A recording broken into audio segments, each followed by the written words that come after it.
Hey everyone, welcome to another Master Pairings with me, Dr. Bill, and today I'm John Holzer. Howdy. Today, John, we're doing something basic. You know, sometimes you come home, you want something easy.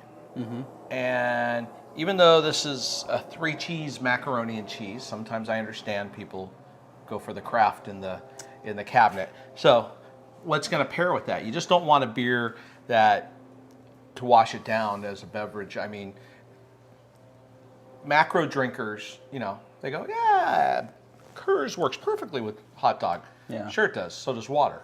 Yeah. That's what they're looking at. They're not looking at any flavor components. Right. But a beer to go with a great macaroni and cheese, or even a craft macaroni and cheese, Look at that. would be a Marzen, a German Oktoberfest style beer. So that's what an Oktoberfest is, a Marzen. Yeah, it's a Marzen. Okay. Marzen is the generalized style, and then if it's brewed specifically for Oktoberfest, they put that nomenclature on there. Okay. Now, Oktoberfest happened when Prince Ludwig married his lovely wife, and they did it in Munich out in this giant field. Her name was Teresa, and the field was named after her. And it was the first time actually where royalty actually gave beer to the masses, to the peasants. Like in the celebration? In a celebration, yes. It was the first time ever, so it became a party. And so after that, it became a traditional party. And excepting for a couple plagues, a couple wars, You know, just a couple it's happened plagues. every year. And it's turned into the largest beer party in the world, where Yeah. it's actually 250,000 people strong there every day Now, for a number of days. does it actually happen in October? It does, but I know where you were going.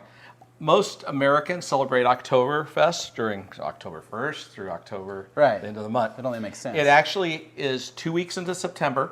It starts and it ends on the first weekend of October. Okay. So for example, if you come to Stone and expect to have one of the classic German Oktoberfest beers, I only put it on during that time. It goes off the first weekend of October, and I will not pour any Oktoberfest beers there. Okay. You know, there's classic Oktoberfest breweries that are only allowed to serve at Oktoberfest. There's Paulaner, Spot, and Lohenbrau, Hofbrau, Hockershore, and Augustiner Brau. They're Those only six. allowed to serve during October? Well, they're the only official Oktoberfest beers. Oh, okay. Now there is actually a Weizen beers served there in a special tent, but they all have these 6 breweries have their own specific tents, Cool. and they do it. So let's pour it. Now, when I used to come to the Oktoberfest or go to the Oktoberfest in the 80s, the beer used to be semi-stronger. It used to be a bigger 6% Marzen. Now they've changed the recipes slightly for the festival and turned them more into a Helles, an everyday beer. And I understand the reasoning behind that. I don't appreciate it, but I understand the reasoning. You know, you have all these people there drinking these liter mugs of beer. Right, I was just about to say, And- that's where you would have a mug of beer. Yeah, at you'd an have these Oktoberfest. large liters. And so they dumbed them down because people were being over-consuming. Right. But unfortunately, so it's not the same level as it used to be, but it's 5.5%, lovely beer. So Cheers. cheers. That classic malty, bready, doughy flavor.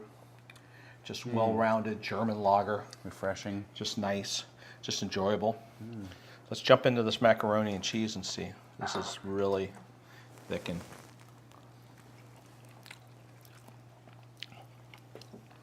I do love mac and cheese. I didn't even salt and pepper it. I mean, normally I would. I just wanted you to taste the cheese with. Yeah, I think if you did salt and pepper it, that kind of wouldn't make sense with the beer almost. Right. Well, this brings out such a wonderful sweetness in this beer when you have it with just the Yeah. cheeses. It still go great when you season it, as you should season any food. But I wanted you to try it like this to see exactly how it would work like that. Now, Kind of, it sounds weird, but it Stump kind Boy, of can I have salt, please? brings out the, I don't know, the pasta taste too. Thank you, in sir. the macaroni and cheese. Yes, it definitely lets it shine, lets the sweetness of the cheese, and it plays really well. Now you can try it with the little salt on it.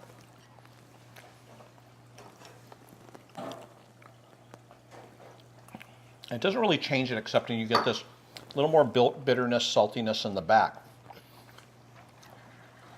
So you don't have that true interplay as all of that stuff marriages. Still really good though. It's great to pair with mac and cheese. Yeah, it's delicious. So yeah, this beer works great with the slightly caramelized or minimally caramelized grains, but it plays really well with a lot of different things. Chicken. I was just going to different say meats. some kind of meat. It's just Yeah. just a cleansing beer. It seems it complements and cleanses. Yeah, it complements, but it plays really well, like I said, with pork tenderloin, sauerbraten, and things like that. Chicken fried steak, it's amazing with that. Oh, yeah, I can see that. Anything like that. So yeah, it plays really well. So I'm glad you came out. I think it worked really well. Well, thank you, Bill. Cheers. Thanks for coming to another Master Pairings. Boom.